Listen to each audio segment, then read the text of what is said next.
Hallelujah. കർത്താവ് നിങ്ങളെ ധാരാളമായി അനുഗ്രഹിക്കട്ടെ. വീണ്ടും നിങ്ങളോടൊപ്പം കർത്താവിന്റെ വചനമായിട്ടായിരിക്കാൻ സ്വർഗത്തിലെ ദൈവമിടയാക്കിയതിന് ഞാൻ ദൈവത്തെ നന്ദിയോടെ സ്തുതിക്കുന്നു.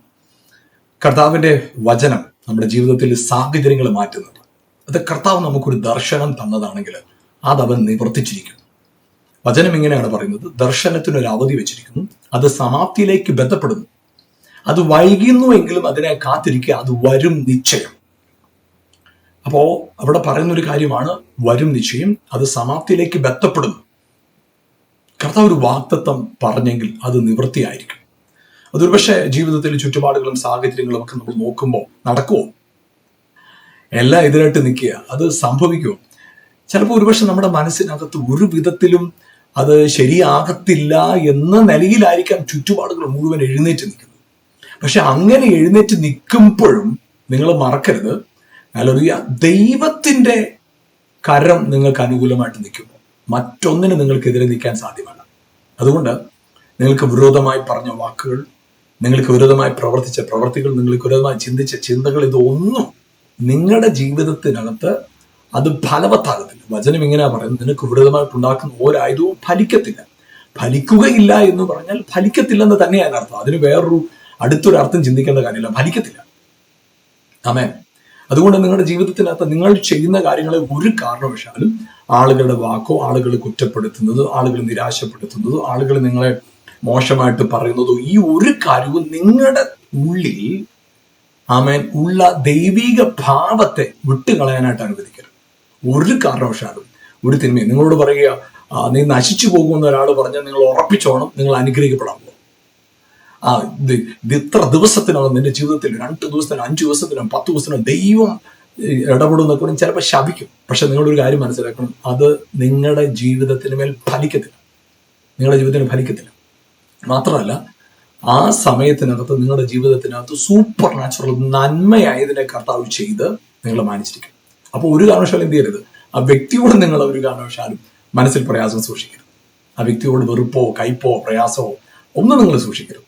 കാരണം ആ വ്യക്തിയെ ടൂളായിട്ട് ഉപയോഗിച്ചു എന്നുള്ളൂ. ആ വ്യക്തി നിങ്ങളെ സ്നേഹിക്കുന്ന വ്യക്തി തന്നെ. ആ വ്യക്തിക്ക് നിങ്ങളോട് ഒരു വെറുപ്പുമില്ല. ആ നിമിഷം ആ വ്യക്തി അങ്ങനെ പറഞ്ഞു എന്നുള്ളത്. അപ്പോൾ നിങ്ങൾ ഒരു കാരണവശാലും ഒരു വ്യക്തി നിങ്ങളെ ശപിച്ചു, ഒരു വ്യക്തി നിങ്ങളെ തള്ളിപ്പറഞ്ഞു, ഒരു വ്യക്തി നിങ്ങളെ, ഇതൊന്നും നിങ്ങളുടെ തലയ്ക്കകത്ത് നിങ്ങളെ നിരാശപ്പെടുത്തുന്ന പോലെ വാഴാൻ അനുവദിക്കരുത്.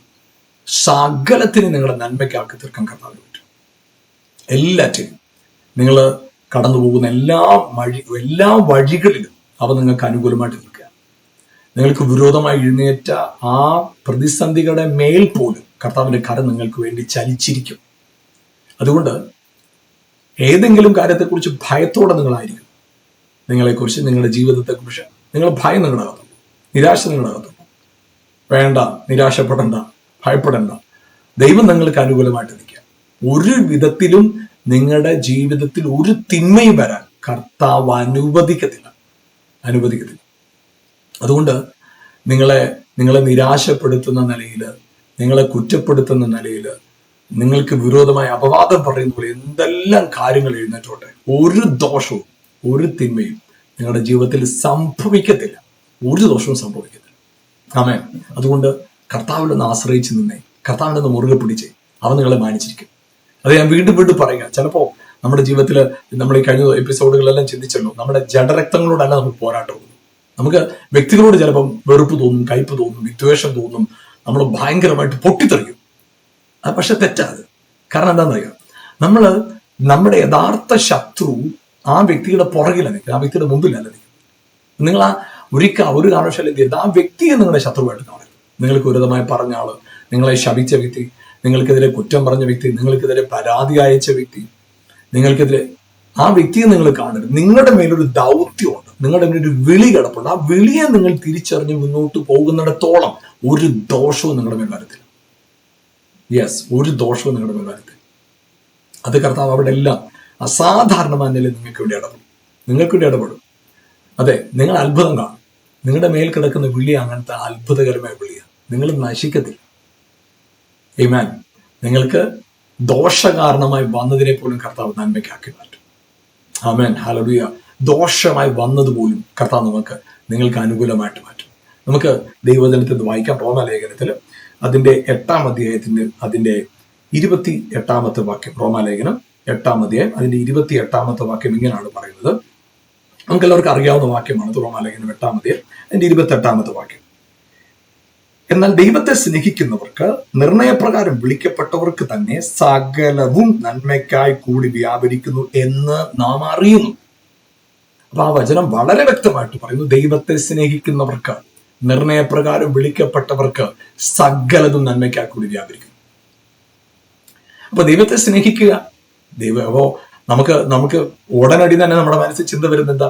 അപ്പൊ എന്റെ ജീവിതത്തിൽ എന്തൊക്കെയോ സ്നേഹത്തിന് കുറവുണ്ട്, ഞാൻ വേണ്ട പോലെ ദൈവത്തെ സ്നേഹിച്ചിട്ടില്ല, ഞാൻ വേണ്ട പോലെ ദൈവത്തെ മാനിച്ചിട്ടില്ല, ദൈവത്തെ ആരാധിച്ചിട്ടില്ല, ദൈവത്തിനോട് കൊടുത്തിട്ടില്ല, ദൈവത്തെ സ്നേഹിക്കുന്നതിന് ഒരു അടയാളവും എന്റെ ജീവിതത്തിൽ ഞാൻ ചെയ്തിട്ടില്ല, അയ്യോ ഞാൻ പാപിയാണ്.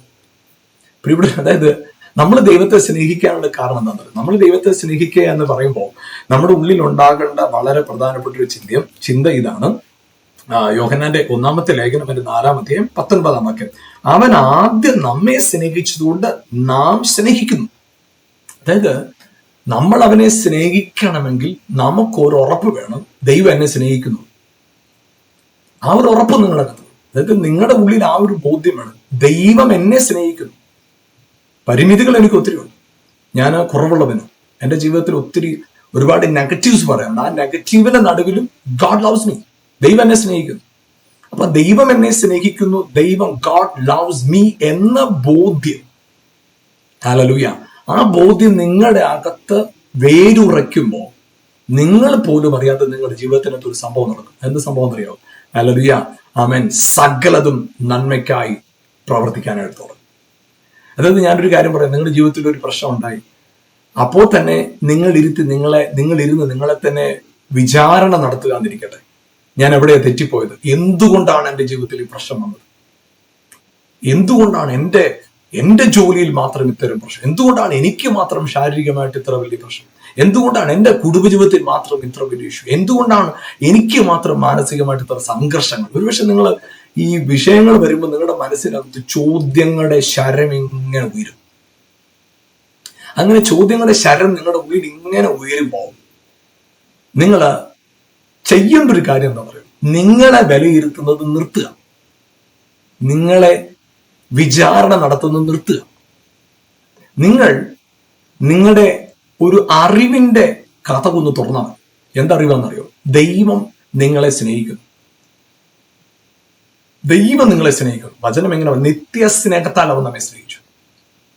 അതെ, നിത്യസ്നേഹമാണ്. കർത്താവിന്റെ സ്നേഹം നിത്യസ്നേഹം, അത് മാറത്തില്ല.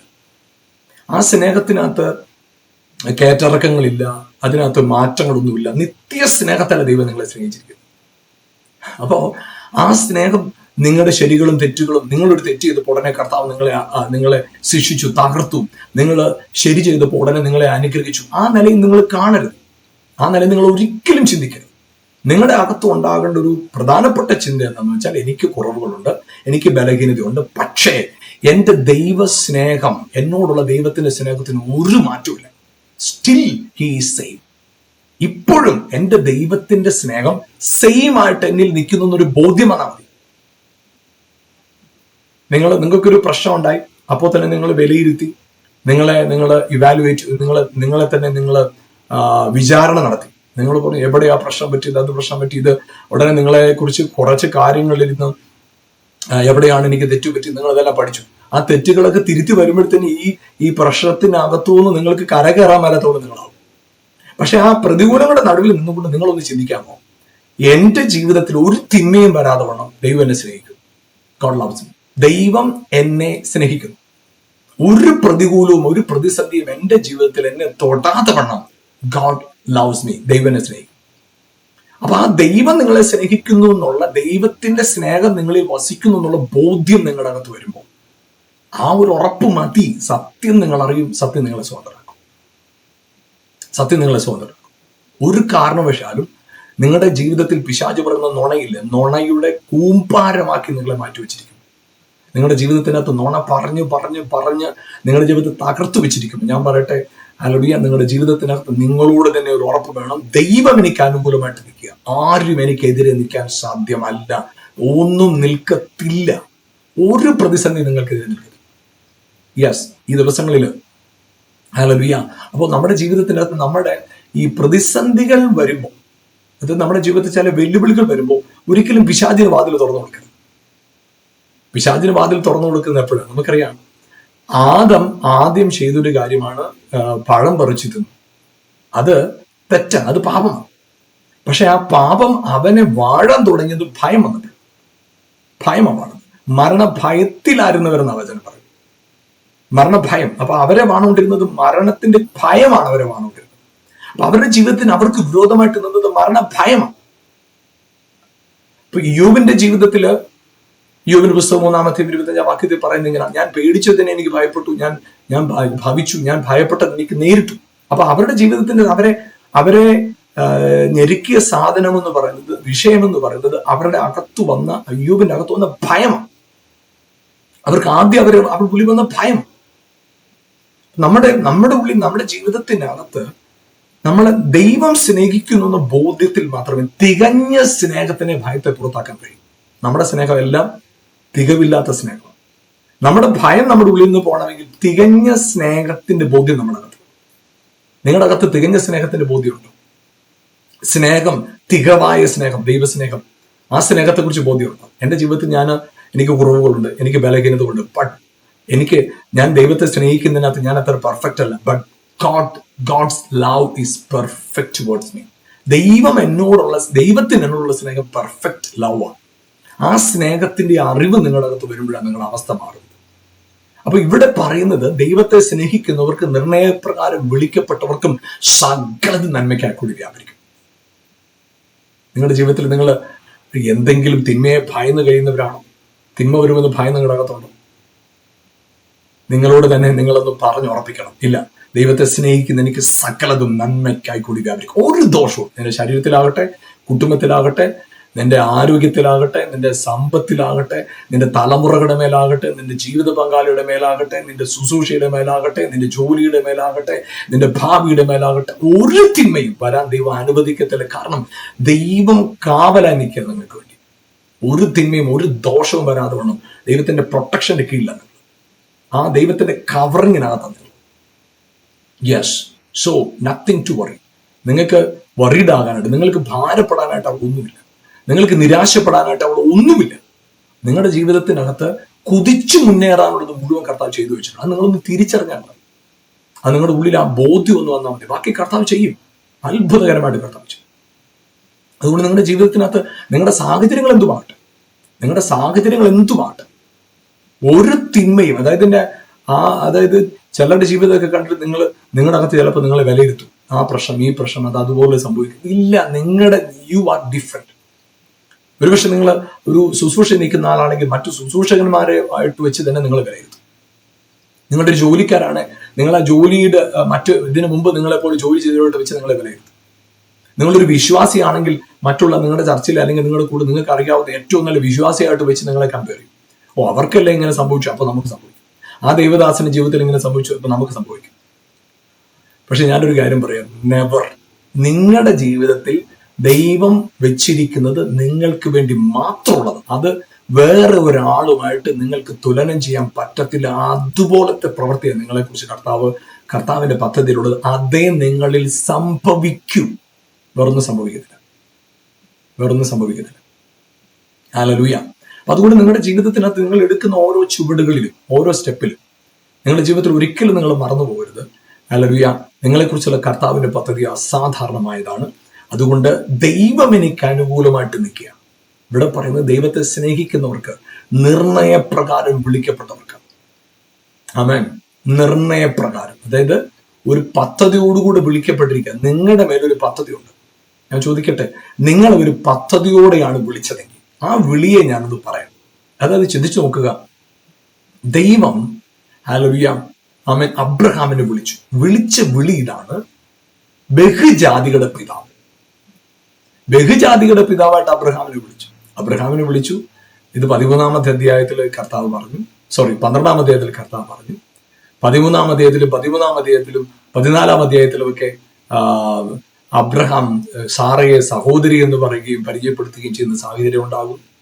14-ാം അധ്യായത്തിൽ മൽക്കീസദേക്കുമായിട്ട് അഭിമുഖമായി കണ്ടുമുട്ടുന്നു. ലോത്ത് വേർപിരിഞ്ഞു പോകുന്നു. ഈ സംഭവങ്ങളെല്ലാം ഉണ്ടാകുക. എന്നാൽ 15-ാം അധ്യായത്തിൽ കർത്താവ് പറയുന്നത്, ഞാൻ നിന്റെ പരിചയമാണ്, അതിമഹത്തായ പ്രതിഫലം. അപ്പൊ അബ്രഹാം ചോദിച്ചു, കർത്താവ് എനിക്കത് ഉൾക്കൊള്ളാൻ കഴിയുന്നില്ല. കാരണം അതെങ്ങനെ സംഭവിക്കും? കാരണം എനിക്ക് മക്കളില്ല, എനിക്ക് മക്കളെ തന്നിട്ടില്ല. അപ്പൊ അവിടെ അവിശ്വാസത്തിന്റെ വാക്ക് അബ്രഹാം പറഞ്ഞു. അവിടെ അവിശ്വാസത്തിന്റെ വാക്ക് അബ്രഹാം പറയുമ്പോൾ ദൈവം പറയുന്ന ഒരു കാര്യം ഞാനാ പറയുന്നത്. ഞാൻ അത്ഭുതം ചെയ്യും. നമുക്കറിയാം, പിന്നെ അബ്രഹാമിന്റെ ജീവിതത്തിൽ ശരീരം നിർജീവമായി, സാറയുടെ ഗർഭപാത്രം നിർജീവമായി. ഇത് രണ്ടും അബ്രഹാം തിരിച്ചറിഞ്ഞു, ഗ്രഹിച്ചു എന്ന് തന്നെയാണ് റോമാലേഖനം 4-ാം അധ്യായത്തിൽ പറയുന്നത്. എന്നാൽ ഇത് തിരിച്ചറിഞ്ഞ അബ്രഹാമിനെ കുറിച്ച് നമ്മൾ കാണുന്ന ഒരു കാര്യം എന്താ? ചില സ്ഥലങ്ങളിൽ അബ്രഹാം ദൈവത്തെ പരിഹസിക്കുന്ന പോലെ, ദൈവം പറഞ്ഞപ്പോൾ ചിരിക്കുക, അത് നടക്കുമോ കർത്താവ്? കവിണ് വീണി ചിരിച്ചു എന്നാണ് നമ്മൾ ചില സ്ഥലത്ത് പറയുന്നത്. കവിണ് വീണി ചിരിച്ചു. അപ്പൊ അങ്ങനെ കവിണ് വീണി ചിരിച്ചു. ഇതെല്ലാം അബ്രഹാമിലുണ്ടായിട്ടും ചിന്തിച്ചു നോക്കിക്കേ, നിർണയപ്രകാരം വിളിക്കപ്പെട്ട ആൾ ഫെയ്ത്ത്ഫുൾ ആയതുകൊണ്ടല്ല കർത്താവ് അബ്രഹാമിന്റെ ജീവിതത്തിനകത്ത് അബ്രഹാമിനോടുള്ള വാഗ്ദത്തം നിവർത്തിച്ചത്. ദൈവത്തിന്റെ വിശ്വസത കൊണ്ടാണ്. ദൈവത്തിന്റെ വിശ്വസത കൊണ്ട്. അടുത്തൊരാളെ നമുക്ക് യാക്കോബിനെ കാണാം. യാക്കോബിനെ ദൈവം പറഞ്ഞു, ജനിക്കുന്നതിന് മുമ്പ് തന്നെ പറഞ്ഞു, ഇളയവൻ മൂത്തവനെ വാൾ. ഇങ്ങനെ പറഞ്ഞെങ്കിലും അപ്പം യാക്കോബിന് ഒരു വലിയ വിളിയുണ്ട്. പക്ഷെ വിളിയുള്ള യാക്കോബ് പിന്നത്തതിൽ ഉപായത്താൽ ജ്യേഷ്ഠാവകാശം തട്ടിയെടുത്തു. ഉപായത്താൽ ഇസഹാക്കിൽ നിന്ന് അനുഗ്രഹം പ്രാപിച്ചു. പിന്നെ അവിടുന്ന് ഓടിപ്പോയി അവിടെ ലാബാന്റെ വീട്ടിൽ ചെന്ന് താമസിച്ചു. അവിടെ ചെന്നപ്പോഴും ഇവരൊന്നും അറിയാതെ, ലാബാൻ അറിയാതെയാണ് അവിടുന്ന് ഓടി വരാനായിട്ട് പദ്ധതി, അല്ലെ? അപ്പൊ ഇതെല്ലാം ചെയ്തു. എന്നിട്ടും നമുക്കറിയാം, ഒരു അനീതി കാണിക്കുന്ന പോലെ കാണിക്കുന്നത്. യേശാവ് തന്നെ സന്ദർശിക്കാനായിട്ട് വരുന്നു എന്ന് കേട്ടപ്പോൾ ലേയുടെ മക്കളെയും കൂട്ടത്തെ ആദ്യം കൊണ്ട് നിർത്തി. അവർ മരിച്ചാൽ മരിക്കട്ടെ എന്ന്. അപ്പം അവിടെ ആ വ്യത്യാസം കാണിച്ചിട്ട് പോയി. അവിടെ യാക്കോബിനെ ദൈവം അവിടെ വെച്ച് യാബോക്ക് എന്ന നദീതീരത്ത് വെച്ച് അനുഗ്രഹിച്ച് അവന്റെ ജീവിതത്തെ മാറ്റുന്നത് നമുക്ക് കാണാൻ സാധിക്കും. പിന്നെ നമുക്കറിയാം, യോസഫിനെ ദൈവം വിളിച്ചു ഒരു സ്വപ്നമാണ് കാണിച്ചത്. യോസഫിനെ കാണിച്ചൊരു സ്വപ്നം ഇതാണ്: അവന്റെ കറ്റ നിവർന്നു നിൽക്കുന്നു, മറ്റു കറ്റകൾ ആ കറ്റയെ വണങ്ങി നമസ്കരിക്കും. സൂര്യനും ചന്ദ്രനും 11 നക്ഷത്രങ്ങളും അവന്റെ മുമ്പാകുന്നു നമസ്കരിക്കുന്നു. നമ്മൾ കണ്ട സ്വപ്നമാണ്. പക്ഷെ പിന്നത്തേത് നമ്മൾ കാണുന്നത് അങ്ങനല്ല. സഹോദരന്മാരെല്ലാം എതിർക്കുന്നു, വെറുക്കുന്നു, തള്ളിക്കളയുന്നു, അസൂയ, അടിക്കുന്നു, കിണറ്റിലിടുന്നു. അപ്പൻ വഴക്ക് പറയുന്നു, അപ്പം പോലും വഴക്ക് പറയും.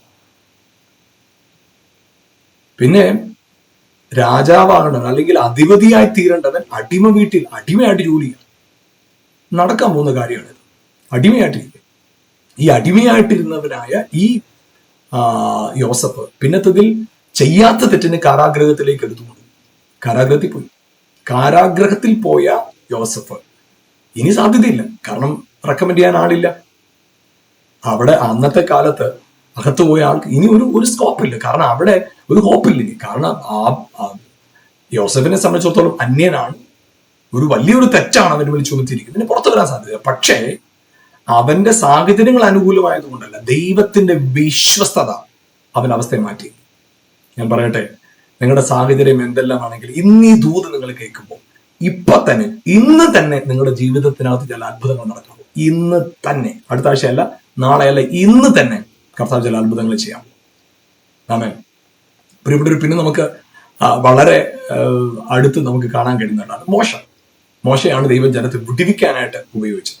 യോസഫിന്റെ പരിചയത്തിലാണ് ജനം മുഴുവൻ മിസ്രൈമിലെത്തി. അവിടുന്ന് പുറത്തു കൊണ്ടുവരാനായിട്ട് ദൈവം ഉപയോഗിച്ചത് മോശയെ ദൈവം വളരെ പ്രതികൂലമായിരിക്കുന്ന സാഹചര്യത്തിലാണ് മോശ ജനിക്കുന്നത്. ഒരു രീതിയിലും ആ മോശയ്ക്ക് വളരാനോ മുന്നോട്ട് പോകാനോ സാധ്യതയില്ല. കാരണം അതുപോലെല്ലാം അടച്ചു. പ്രതിസന്ധികൾ വളരെ വളരെ വളരെ അധികമാണ്. അതുപോലെ തന്നെ നിയമവും അവനെതിരെ നിൽക്കുക. അപ്പൊ നിയമം എതിരാ നിൽക്കുന്നു, പ്രതിസന്ധി നിൽക്കുന്നു. ഈ ഒരു ഘട്ടത്തിലാണ് മോശ ജനിക്കുന്നത്. മോശ സാമർഥ്യമുള്ളവനായി തീർന്നു. ആ മോശ ഒരു തെറ്റ് ചെയ്തു. അവിടുത്തെ ഒരു ഊഴിയ വേലക്കാരനെ കൊന്നു. ആ കൊലപാതക കുറ്റത്തെ ഭയന്ന് ഫറവോൻ അറിഞ്ഞ ഉടനെ ഭയന്ന് അവിടെ ഓടിപ്പോയി. അപ്പൊ ചിന്തിച്ചു നോക്കുക, അവന് തെറ്റ് ചെയ്തു, മിദ്യാനിലേക്ക് ഓടിപ്പോയി. ഇനി തിരിച്ചു വരാനും ഒരു സാധ്യതയില്ല. കാരണം പണ്ടുണ്ടായിരുന്ന പ്രൗഢിയൊന്നും ഇല്ലിപ്പോ. നേരത്തെ ആ രാജാവിന്റെ മകളുടെ മകൻ എന്ന പദവി ഉണ്ടായിരുന്ന അല്പം എന്തെങ്കിലുമൊക്കെ ചെയ്യാമായിരുന്നു. പക്ഷെ ഇപ്പൊ ഒന്നും ചെയ്യാൻ കഴിയത്തില്ല. 5 വട്ടം കർത്താവോട് പറഞ്ഞു, 4 വട്ടം കർത്താവോട് പറഞ്ഞു, കർത്താവ് ഞാൻ പോകത്തില്ല. ഞാൻ പോകത്തില്ല, എന്നെ അവർ അംഗീകരിക്കത്തില്ല, എന്നെ അവർ വിശ്വസിക്കത്തില്ല. മാത്രമല്ല ഞാൻ എന്തുള്ളൂ. ഇതെല്ലാം മോശ പറഞ്ഞിട്ടും കർത്താവ് പറഞ്ഞത്, മോശേ നിന്റെ മേലൊരു നിർണയത്തോടൊരു വിളിഞ്ഞിട്ടുണ്ട്. നീ എന്നെ സ്നേഹിക്കുന്നു, നീ ജനത്തെ സ്നേഹിക്കുന്നു, നിന്റെ കമ്പാഷൻ എത്രയാണ്, ഇതൊന്നും എനിക്കറിയില്ല. ബട്ട് നിന്റെ മേലൊരു വിളിയുണ്ട്. നിന്റെ മേലൊരു വിളി ഉണ്ടെങ്കിൽ ഞാനത് നിവർത്തിച്ചിരിക്കും. Praise God. പ്രിയപ്പെട്ടവർ, ഞാൻ നിങ്ങളൊരു കാര്യം പറയാം. ഹല്ലേലൂയ. നിങ്ങളുടെ വിളി വലുതാണ്. അപ്പൊ അതിന് വിരോധമായി നിൽക്കുന്ന പലതിനെയും കർത്താവ് ദിവസം നിങ്ങളുടെ കാൽ കീഴിൽ ചവിട്ടി അടയ്ക്കുന്ന സീസണാണ്. ചില കാര്യങ്ങൾ ഏറ്റവും ടോപ്പ് ലെവലിൽ ഇൻക്രീസ് ആയിട്ട് നിൽക്കുകയാണോ? Yes, this is a time for a great salvation. ഇല്ല, നെവർ. നിങ്ങൾ വിചാരിക്കുന്ന ഭയപ്പെടുന്ന തിന്മ നിങ്ങൾക്ക് ഭവിക്കത്തില്ലെന്ന് മാത്രമല്ല, നിങ്ങളൊരു അനുഗ്രഹമായി തീരുമെന്ന് നിശ്ചയം. യെസ്, ഒരു സംശയം വേണ്ട കാര്യത്തിൽ, ഒരു സംശയം ആ കാര്യത്തിൽ വേണ്ട. ഹല്ലേലൂയ. പ്രിയപ്പെട്ടവരെ, ഹല്ലേലൂയ. അതുകൊണ്ട് ആ മോശയെ തന്നെ കൊണ്ടുവന്ന് കർത്താവ് ശക്തമായിട്ട് ഉപയോഗിച്ചു. മോശയുടെ ഗുണം കൊണ്ടാണോ? അല്ല. മോശയുടെ സമർപ്പണമാണോ? അല്ല. മോശ ദൈവത്തെ സ്നേഹിച്ചാണോ? അല്ല. ദൈവത്തിന്റെ വിശ്വസ്തത. ആമേൻ. ഞാൻ മൂന്ന് പേരുടെ കാര്യം കൂടെ പറയും. ഒന്ന്, ദാവീദ് ആടുമേച്ചോണ്ടിരിക്കുന്ന ദാവീദിനെ ദൈവം ശമൂവേൽ വിളിച്ച് വീട്ടിൽ കൊണ്ടുവന്ന് രാജാവായിട്ട് അഭിഷേകിച്ചു. പിന്നെ ആടുമേടിക്കാനോ? ഈ ദാവീദാണ് പിന്നെ ശൗലിന് ശുശ്രൂഷ ചെയ്യാനായിട്ട് കൊണ്ടുവന്നിരുത്തിരിക്കുക. അവൻ കിന്നരം വായിക്കുമ്പോൾ ഭൂതം വിട്ടുപോകും, ശൗലിന് ഫ്രീഡം ഉണ്ടാവും. അപ്പൊ അതുപോലെ ദൈവത്തിന്റെ പ്രവൃത്തി അവിടെ നടക്കും. ആ ഒരു സാഹചര്യത്തിൽ കൂടെ ദാവീദ് പോകുമ്പോൾ ദാവീദിനെ ശൗലിന് മുമ്പിൽ കൊണ്ടുപോയി നിർത്തി. ശൗലിന് ദാവീദ് മുഖാന്തരം ജനത്തിന് വലിയൊരു വിടുതലുണ്ടായി. ഗോലിയാത്ത് എന്ന് പറയുന്ന മല്ലനെ ദാവീദിനെ ഉപയോഗിച്ച് ദൈവം പരാജയപ്പെടുത്തി. ഫെലിസ്ത്യരുടെ മുമ്പിൽ ദൈവജനത്തിന് കർത്താവ് വലിയൊരു ജയം നൽകി. അങ്ങനെ വലിയ ജയം പ്രാപിച്ചതായ ദൈവജനം പിന്നത്തതിൽ അവരൊരുമിച്ച് ദാവീദിന് കൂടുതൽ മഹത്വം കൊടുത്തു കഴിഞ്ഞപ്പോഴത്തേനും ശൗലിന്റെ ഉള്ളിൽ അസൂയ വന്നിട്ട് ദാവീദിനെ കൊല്ലാനായിട്ട് പറഞ്ഞിട്ടു. ദാവീദിനെ മേൽ രാജകീയ വിളി കിടക്കുക, അഭിഷേകമുണ്ട്. ഈ ദാവീദ് കാട്ടിൽ പോയി താമസിക്കുക, ഗുഹകളുടെ അകത്ത് പോയി താമസിക്കുക, മരുഭൂമിയിൽ ഓടി നടക്കുക. മാത്രമല്ല നമുക്ക് കാണാൻ കഴിയും അവിടെ ദാവീദ് അവിടെ വിളിച്ചു പറഞ്ഞൊരു കാര്യമുണ്ട്, ഞാൻ രാജാവാകത്തിൽ. ദാവീദ് തന്നെ പറഞ്ഞൊരു കാര്യം, ഞാൻ ശൗലിന്റെ കൈകൊണ്ട് ഒരു ദിവസം മരിക്കും എന്ന് ദാവീദ് പറഞ്ഞു. എന്നിട്ട് ദാവീദിനെ കുറിച്ച് പറഞ്ഞ കാര്യം എന്താ?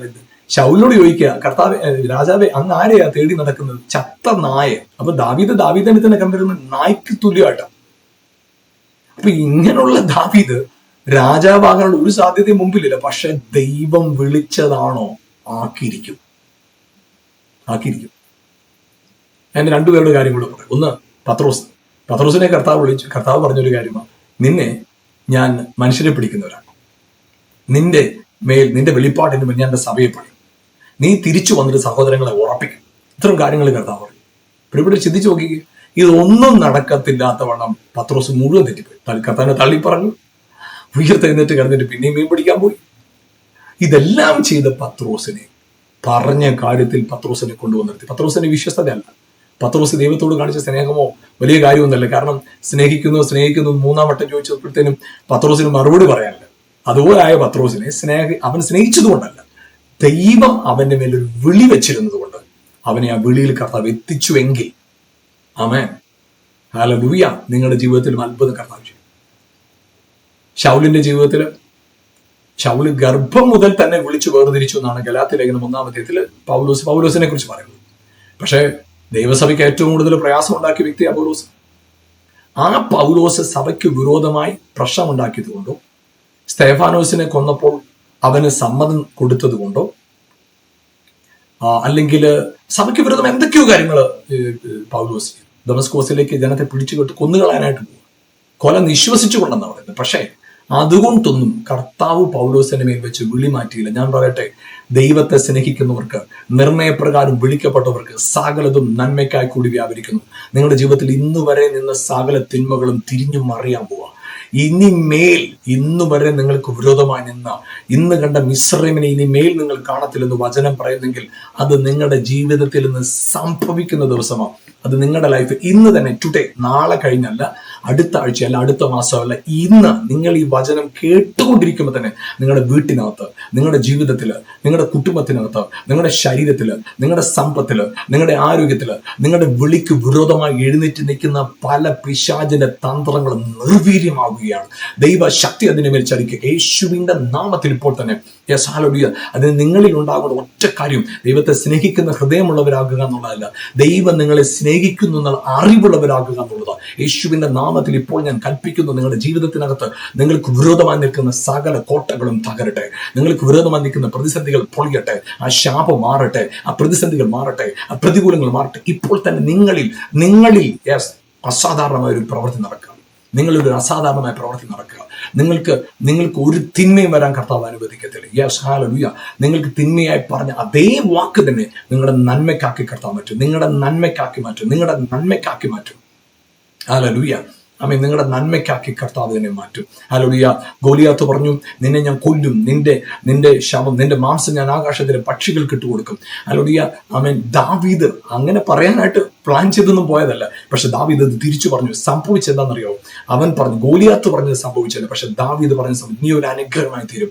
ആമേൻ. ഹല്ലേലൂയ.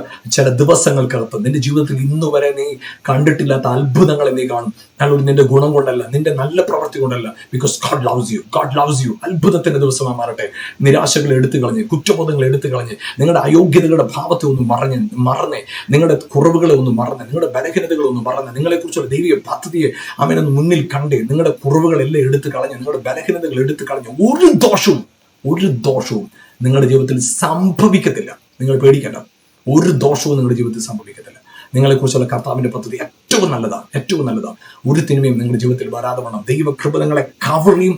നിങ്ങൾക്ക് വിരോധമായി എഴുന്നേറ്റ് നിൽക്കുന്ന ആയുധത്തെ കർത്താവ് ഇപ്പോൾ തന്നെ തകർത്ത് കളയുന്നത് നിങ്ങൾ കാണും. Yes, hallelujah. നമുക്ക് ഒരുമിച്ച് പ്രാർത്ഥിക്കാം. ഞങ്ങളുടെ നല്ല കർത്താവ് യേശുവിന്റെ നാമത്തിൽ ഞാൻ പ്രാർത്ഥിക്കുക. കർത്താവിനെ കണ്ടുപിടിക്കുന്ന പ്രിയപ്പെട്ടവർക്കായി സ്തോത്രം ചെയ്യുന്ന യേശുവിന്റെ നാമത്തിൽ അവരുടെ ജീവിതത്തിൽ നിന്റെ മഹത്വത്തിന്റെ, നിന്റെ ശക്തികളുടെയും, നിന്റെ ജീവന്റെ ബലം ഒന്ന് വെളിപ്പെടട്ടെ. അവർക്ക് വിരോധമായി എഴുന്നേറ്റ് നിൽക്കുന്ന സകല തിന്മകളും സകല പ്രതികൂലങ്ങളും യേശുവിന്റെ നാമത്തിൽ മാറിപ്പോട്ടെ. അത്ഭുതങ്ങൾ ഇപ്പോൾ തന്നെ നടക്കട്ടെ കർത്താവ്. അവസ്ഥകൾ മാറട്ടെ. ജീവനിൽ നിന്റെ മഹത്വം വെളിപ്പെടുന്നവർ കാണട്ടെ. അതവരെ സ്പർശിക്കട്ടെ കർത്താവ്. അവരുടെ ജീവിതങ്ങളെ തൊടട്ടെ കർത്താവ്. എല്ലാ അസാധ്യതകൾ മാറിപ്പോട്ടെ. സൂപ്പർ നാച്ചുറലായിട്ട്, അതായത് ബുദ്ധിക്ക് മനസ്സിലാക്കാൻ കഴിയാത്ത വിധമുള്ള ദൈവിക ഇടപെടൽ ഈ ദിവസങ്ങളുണ്ടാകട്ടെ. ബുദ്ധിക്ക് മനസ്സിലാക്കാൻ കഴിയാത്ത വിധമുള്ള ദൈവിക ഇടപെടൽ ദിവസങ്ങളുണ്ടാകട്ടെ. അങ്ങനെ അവരെ അനുഗ്രഹിച്ച് പ്രാർത്ഥിക്കുന്നവർ എല്ലാ നിലകളിലും ഇവർ അനുഗ്രഹമായി തീരട്ടെ. കർത്താവെ, ബലഹീനതകൾ മാറട്ടെ. കർത്താവ് അവരുടെ മനസ്സിനകത്ത് അവരെ ഭാരപ്പെടുത്തുന്ന വിഷയങ്ങൾ മാറിപ്പോട്ടെ. അവർക്ക് വിരോധമായി ഉണ്ടാക്കി വെച്ചിരിക്കുന്ന സകല ആയുധങ്ങൾ നിർവീര്യമാകട്ടെ. കൂട്ടം കൂടിയത് ചെതറിപ്പോകട്ടെ. പ്രതികൂലമായുള്ള പദ്ധതികൾ നിർവീര്യമാകട്ടെ യേശുവിന്റെ നാമത്തിൽ. കർത്താവ് അത്ഭുതം ചെയ്തു കഴിഞ്ഞതിനായിട്ട് നന്ദി. എല്ലാ മഹത്വം അർഹപ്പെട്ട കുഞ്ഞാൻ യേശുവിൻ നാമത്തിൽ തന്നെ പിതാവേ. ആമേൻ, ആമേൻ, ആമേൻ. Hallelujah. Yes, God is so good. നിങ്ങളുടെ ജീവിതത്തിൽ കർത്താവ് വലിയ കാര്യങ്ങൾ ചെയ്തിരിക്കുക. ഈ പ്രോഗ്രാം നിങ്ങൾക്ക് അനുഗ്രഹമായിരുന്നു വിശ്വസിക്കുന്നു. നിങ്ങളുടെ പ്രാർത്ഥന വിഷയങ്ങളും സാക്ഷ്യങ്ങളും ഞങ്ങളുമായി പങ്കുവയ്ക്കുക. ഞങ്ങളുടെ പുസ്തകങ്ങൾ സൗജന്യമായി ലഭിക്കാനായിട്ട് ഈ കാണുന്ന നമ്പറിൽ ഞങ്ങളുമായി ബന്ധപ്പെടുക. തികച്ചും സൗജന്യമായിട്ട് ആ പുസ്തകങ്ങൾ നിങ്ങൾക്ക് ലഭ്യമാണ്. നിങ്ങൾക്ക് അനുഗ്രഹമായി തീരും. കർത്താവ് നിങ്ങളെ ധാരാളം അനുഗ്രഹിക്കട്ടെ. God bless you. Amen.